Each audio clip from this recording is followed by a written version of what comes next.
Je, unataka kufanya application katika chuo cha UDSM University of Dar es Salaam na haujui namna gani unaweza kupata link ya kuweza kuingia katika website ya UDSM.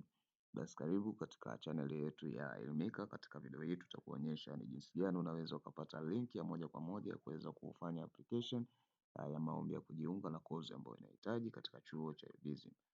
Kitu cha kwanza unatakiwa uwe na kompyuta ama unatakiwa uwe na simu ili kuweza kufanya haya, na inatakiwa iwe ni smartphone. Utaingia katika search engine, utaandika UDSM online application,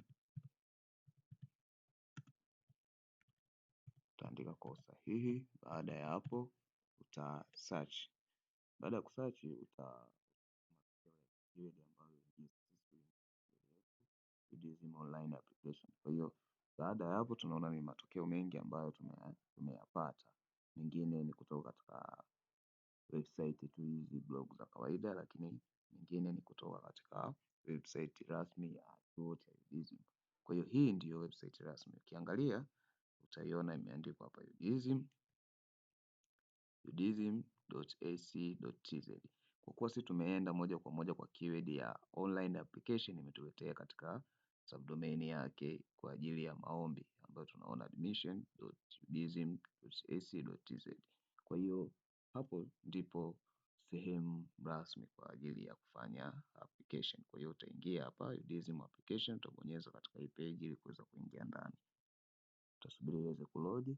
Kwa hiyo baada ya kulodi utakutana na hii page na maelezo inaonyesha hapo kwamba tayari dirisha limefunguliwa kwa ajili ya kufanya application kwa raundi ya kwanza, na limefunguliwa tarehe 10, litafungwa tarehe 10 Agosti, na Julai ndio limefunguliwa. Kwa hiyo hapa chini kuna miongozo. Kwa hiyo ili kuweza kupata linki kwa yule ambaye anataka kufanya application kwa ajili ya kujiunga na course za shahada, atakuja kuandikwa undergraduate. Utakuja registration, utajaza hii form kuweza kutengeneza account yako. Kwa hiyo mpaka hapo utakuwa tayari umeshamaliza hatua ya kwanza kutengeneza account.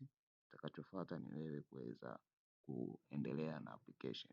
Karibu sana katika channel yetu, endelea kuangalia video zaidi, tutakuletea namna ya kuweza kutuma maombi yako.